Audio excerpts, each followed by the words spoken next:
যে জিনিসটা আমার ভালো লাগে সেটা হলো এই সোশ্যাল মিডিয়ার দৌলতে অনেকেই ভালো পরিচিতি পেয়েছেন লেখার জগতে। তারই মধ্যে একজন হচ্ছে ত্রিজিৎ কর। মূলত ভৌতিক কাহিনী লিখেই এই নবীন লেখক পরিচিতি পেয়েছে এবং তার ভৌতিক লেখা নবীন পাঠক মহলে বিপুল জনপ্রিয়। আজকে সেই ত্রিজিৎ করের লেখা একটি নতুন ভৌতিক কাহিনী সুইটু রিভিউ নিয়ে হাজির হয়েছি। সত্যি বলতে ত্রিজিৎ করের লেখা এটাই আমার প্রথম পড়া। তো কেমন লাগলো এই নতুন বই, আসুন আলোচনা করা যাক।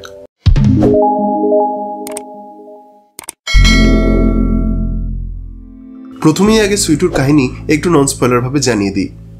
আসামের একটি পাহাড়ি অঞ্চলের গ্রাম হচ্ছে চাপটুক। সেই গ্রামেরই এক কনভেন্ট স্কুল হচ্ছে দি হোপ হাই স্কুল। এই স্কুলে বেশ কিছু অদ্ভুত নিয়ম কানুন আছে। যেমন এই স্কুলের রাইট উইংয়ের 3 তলায় ছাত্রছাত্রীদের যাওয়া নিষেধ রয়েছে। আর শুধু তাই নয়, এই স্কুল আবাসিক স্কুল হলেও এখানে কোনো মোবাইল ফোন ব্যবহার করা ছাত্রছাত্রীদের জন্য একদমই নিষিদ্ধ। ক্লাসরুম তো নয়, এমনকি হোস্টেলে থাকাকালীনও নিজের প্রাইভেট মুহূর্তেও কেউ মোবাইল ফোন ব্যবহার করতে পারবে না। ইন শর্ট, এই স্কুলে মোবাইল আনা সম্পূর্ণভাবে নিষিদ্ধ। এছাড়া এই স্কুলের গ্রাউন্ডে নাকি কোনোভাবেই রক্ত পড়া চলবে না। এইসব নিয়মকানুনের মধ্যে স্কুলের পরিবেশ আরও থমথমে হয়ে যায় যখন সেই স্কুলে একের পর এক ঘটে চলে আত্মহত্যা। আর যেমন তেমনভাবে আত্মহত্যা নয়, যে সুইসাইড করছে সে নিজেকে যেন নৃশংসভাবে হত্যা করছে। এরই মধ্যে স্কুলে আবার ছড়িয়ে পড়ে যে সুইটু নামের কেউ নাকি এইসব আত্মহত্যার জন্য দায়ী, যার নাম শুনে স্কুলের হেডমিস্ট্রেস নিরুপমা সহ স্কুলের প্রায় সকলেই যেন আতঙ্কে ভুগতে শুরু করে। সুইটু কি সত্যি ফিরে এসেছে? তাহলে কি আদৌ এসব আত্মহত্যা হচ্ছে নাকি হচ্ছে পরিকল্পিত খুন, যার জন্য দায়ী সুইটু? সব থেকে বড় প্রশ্ন, কে এই সুইটু? সে কি কোনো প্রেতাত্মা নাকি তার থেকেও বড় কোনো অশুভ শক্তি? হোপ হাই স্কুলের সবাই কি শেষ পর্যন্ত বাঁচতে পারবে এই সুইটুর হাত থেকে? আসামের সব থেকে প্রাচীন জনগোষ্ঠী ডিমাসার সাথে এইসব ঘটনার কি সম্পর্ক? জানতে হলে পড়তে হবে সুইটু নামের এই ভৌতিক উপন্যাসটি। এই কাহিনী নিয়ে আমার বেশ কিছু পজিটিভ দিক রয়েছে, আবার অল্প কিছু নেগেটিভ দিকও রয়েছে। প্রথম পজিটিভ পয়েন্ট হলো গল্পের লেখনী। ত্রিজিৎ কর এই কাহিনীকে খুব সুন্দরভাবে এগিয়ে নিয়ে গিয়েছে, যাতে একদম প্রথম থেকেই পাঠক গল্পের ভৌতিকতা বিষয়টির সাথে জুড়ে থাকতে পারে এবং সেই পরিবেশ থ্রু আউট গল্প জুড়ে মেনটেন করা হয়েছে। এর ফলস্বরূপ গল্পটি পড়তে কোথাও বোর ফিল হয়নি বলে এই লেখনী হচ্ছে আমার কাছে প্রথম পজিটিভ পয়েন্ট। পরবর্তী পজিটিভ পয়েন্ট হলো গল্পের সাসপেন্স এবং থ্রিল। প্রথম চ্যাপ্টার থেকেই গল্পের মধ্যেকার থ্রিল বিষয়টি শুরু হয়ে যায়, যেটা অলমোস্ট শেষ অবধি বজায় ছিল। আর কাহিনীর মধ্যেকার সেই সাসপেন্স বিষয়টিকেও বেশ স্মার্টলি হ্যান্ডেল করেছে ত্রিজিৎ কর, যেটা একদম লাস্ট অবধি ছিল। ফলে এই গল্পের সাসপেন্স এবং থ্রিল আমার কাছে একটি plus point. Next positive point হচ্ছে ছোট ছোট চ্যাপ্টার। বইটির প্রতিটি চ্যাপ্টার বেশ ছোট ছোট, যার ফলে এক চ্যাপ্টার থেকে পরবর্তী চ্যাপ্টারে চলে যেতে বেশি সময় লাগে না। আর লেখাতে গতিময়তা থাকার কারণে মনে হয় যে নেক্সট চ্যাপ্টার পড়েই নি, যেটা আমার পার্সোনালি খুব ভালো লেগেছে। সেই কারণে এই ছোট ছোট চ্যাপ্টারের ভাগ আমার কাছে একটি plus point. Next positive point হলো গল্পের এন্ডিং। প্রথম থেকে লেখক বিভিন্ন ক্লু দিতে থাকে যে সমস্ত ঘটনার পিছনে কার হাত থাকতে পারে।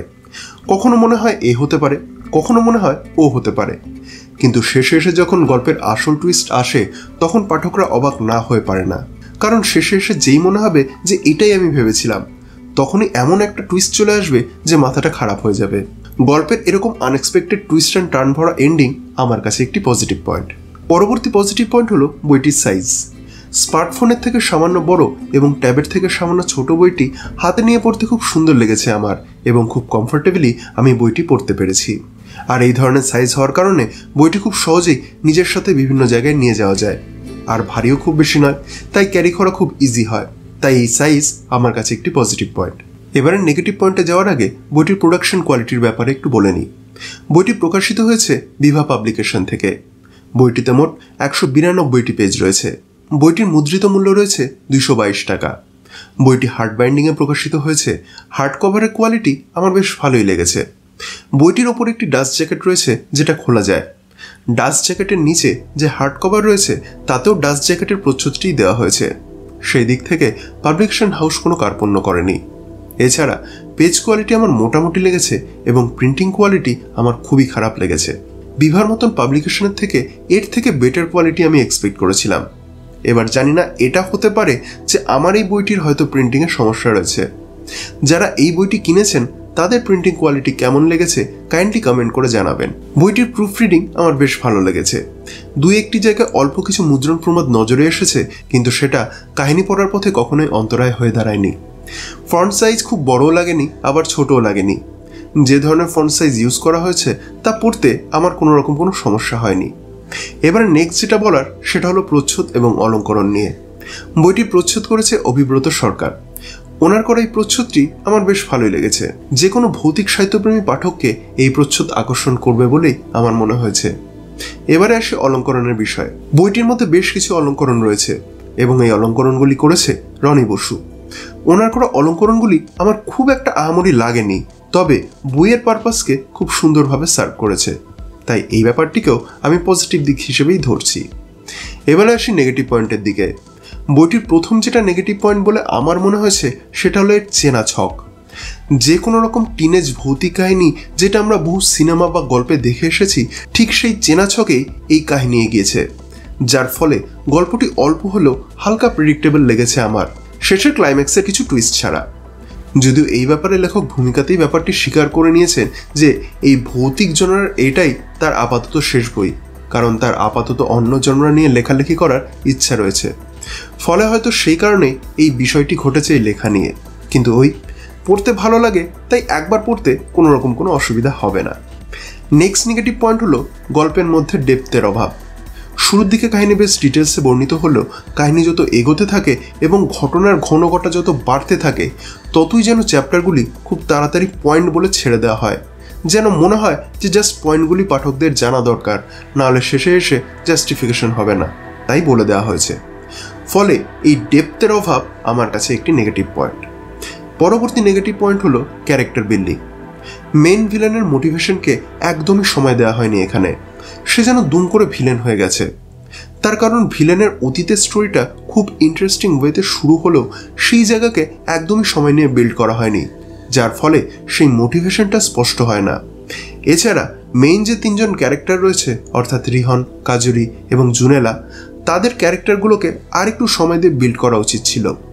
তাদের মধ্যেকার ভালোবাসার বিষয়গুলিকে আর একটু ভালো করে ফুটিয়ে তোলা দরকার ছিল। টিনেজ ফ্রেম যেখানে একটা বড় রোল প্লে করছে, সেই জায়গাগুলো কিন্তু এখানে মিসিং। এই জায়গাগুলোকে আর একটু টাইম নিয়ে বিল্ড করলে আর একটু বেটার হতো। পরবর্তী নেগেটিভ পয়েন্ট হলো এন্ডিংয়ের টু মাচ টুইস্ট। শেষে এসে এত টুইস্ট একের পর এক আসতে থাকে যে দম ফেলার জায়গা থাকে না। একটা টুইস্ট হজম করতে না করতেই আরেকটা টুইস্ট এসে হাজির হয়, যেটা প্রথম ভালো লাগলেও পরে কীরকম যেন একটা ক্লিশে ফিল মনে হয় এবং সব কিছু যেন হুড়মুড় করে শেষ হয়ে যায়, যেটা আর একটু টাইম নিয়ে করা উচিত ছিল। যাই হোক, এবারে উপসংহারে আসা যায়। ওভারঅল সুইটু একটা ওয়ান টাইম রিড ভৌতিক কাহিনী বলেই আমার মনে হয়েছে। এই বইয়ের যারা মেন টার্গেট অর্থাৎ টিনেজ রিডাররা, তাদের এই কাহিনী বেশ পছন্দ হবে, কারণ এই বয়সে প্রেম, ভালোবাসা, বুলি করা এই সমস্ত বিষয় তারা বেশি ফেস করে, ফলে তাদের এইসব জায়গাগুলি বেশ পছন্দ হবে। তবে ম্যাচিওর ভৌতিক সাহিত্য যারা পড়তে পছন্দ করে, তাদের একবার পড়তে আশা করি খুব একটা খারাপ লাগবে না। তো বন্ধুরা, এই ছিল আজকের পাঠক প্রতিক্রিয়া। আপনি যদি অলরেডি এই বইটি পড়ে থাকেন তাহলে আপনার কেমন লেগেছে কমেন্ট করে জানাবেন। আর আমার এই কাজ যদি ভালো লেগে থাকে তাহলে এই ভিডিওটি লাইক এবং কমেন্ট করার এবং শেয়ার করার অনুরোধ রইল।